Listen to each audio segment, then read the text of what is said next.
Olá! Hoje a gente vai mergulhar a fundo numa história incrível de sobrevivência, de perda, mas também de redescoberta. É sobre o romance épico de Noah Gordon, O Último Judeu. Uma história, olha, poderosíssima que se passa num dos períodos mais conturbados da história da Espanha. Essas palavras aqui, elas mudaram tudo. É um trecho do Édito de Expulsão. A ordem era bem clara, e a punição, definitiva. Para centenas de milhares de judeus na Espanha, isso não era só uma lei, né? Era o fim do mundo como eles conheciam.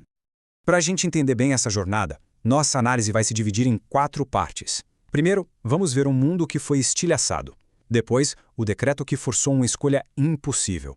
Aí, a gente segue pelo caminho de um andarilho, perdendo a própria identidade. E por fim, vamos ver como ele consegue forjar uma nova vida a partir das cinzas. Ok, vamos começar. Seção 1. Um mundo estilhaçado. A coisa é que, antes mesmo do decreto oficial, o clima já era perigoso. Depois de séculos da Reconquista, a Espanha estava buscando uma identidade única sob a fé católica, e a intolerância religiosa só crescia. Para as comunidades judaicas, a violência era uma ameaça constante. E a história já nos joga direto nesse perigo. O médico Bernardo Espina é chamado no mosteiro para examinar um corpo. É Meir Ben Helkes, um garoto de 15 anos, filho de um ourive judeu e irmão do nosso protagonista. Ele foi brutalmente assassinado. E isso não foi um ato de violência qualquer, não. Foi um presságio sombrio do que ainda estava por vir. E isso levanta uma questão fundamental. No mundo já tão violento, o que significa a morte de um único garoto judeu? A resposta significa tudo. A morte dele é um microcosmo do ódio e do perigo sistêmico que a comunidade inteira enfrentava. Essa tensão toda que estava no ar logo ia virar lei. Na nossa segunda parte, a gente vê como o decreto de expulsão apresentou uma escolha que simplesmente destroçou inúmeras vidas. O ponto de virada é este, o Édito de Expulsão de 1492. Movidos pelo desejo de unificar a Espanha sobre uma única fé, os reis católicos Fernando e Isabel deram aos judeus um ultimato terrível. Ou se converte ao catolicismo, ou deixa a Espanha para sempre, ou enfrenta a execução. Não tinha terceira opção. Era uma escolha entre a fé e a vida, a alma e o lar. O impacto do decreto foi imediato, devastador. Para a família do nosso protagonista, os Toledano, o caos se instalou. Eles foram forçados a largar a casa, os bens, tudo para trás. Saíram correndo para tentar cobrar dívidas antigas, como a do conde Fernão Vasca, só para ter algum dinheiro para fuga. O sonho de uma vida nova se misturava com o puro terror de se tornar um exilado sem um tostão no bolso. E isso nos leva à terceira parte da nossa história. Aqui, a gente acompanha o protagonista na sua jornada solitária, o caminho do andarilho, uma luta constante para não perder a própria identidade. Sobreviver forçou uma evolução muito dolorosa. Em 1492, ele era Yona Toledano, filho de um ourives respeitado. Sua vida foi destruída. Para continuar vivo, ele precisou sumir. Ele se torna Tomás Martín, um lavrador. Depois, como assistente de carcereiro, ele vê de perto a brutalidade da Inquisição Espanhola, aquela instituição que impunha a ortodoxia católica com uma crueldade implacável. Por fim, ele adota o nome Ramón Calico, aprendendo a ser marinheiro, armeiro. Cada nome novo era uma camada que o afastava de quem ele realmente era. O custo psicológico dessa transformação foi gigantesco.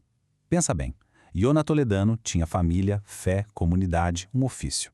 Já o Ramón Calicó era um fugitivo, sozinho, com a fé escondida, vivendo com medo constante.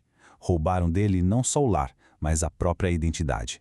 Mas das cinzas da vida antiga dele, algo novo começou a surgir. Na nossa última sessão, a gente vai ver como ele começa a se reconstruir, passando de aprendiz a curador. Como é que alguém passa de fugitivo a médico? O caminho é inacreditável. Primeiro, ele herda uma fortuna depois que seu mestre armeiro é assassinado. Com essa grana, ele procura o irmão do mestre, o médico Nuno Fierro. Ele vira aprendiz dele, traduzindo textos de medicina em hebraico, aprende anatomia fazendo a perigosa dissecação de corpos humanos e, finalmente, ele passa no exame de medicina e se torna oficialmente um médico. Mas espera aí, que mundo da medicina era esse em que ele estava entrando? Bom, era um mundo de teorias, digamos, curiosas e tratamentos bem perigosos. Doença epidêmica, por exemplo. A culpa era dos miasmas, uns vapores venenosos que saíam de matéria em decomposição. A melhor cura, simples, fugir para onde o ar era mais puro. E as doenças comuns? Eram vistas como um desequilíbrio dos humores do corpo, tratadas com sangria e chás de ervas. Já as doenças novas, como a sífilis, eram um mistério total. Tentavam umas pomadas que não faziam nada. Era um campo onde se precisava ter tanta coragem quanto conhecimento, sério. A jornada dele como médico acaba o levando a um lugar incrível. Prado Grande. É um vale remoto nas montanhas, habitado por uma comunidade secreta de conversos, outros judeus vivendo escondidos como cristãos. Pela primeira vez em anos, ele percebe que não está sozinho.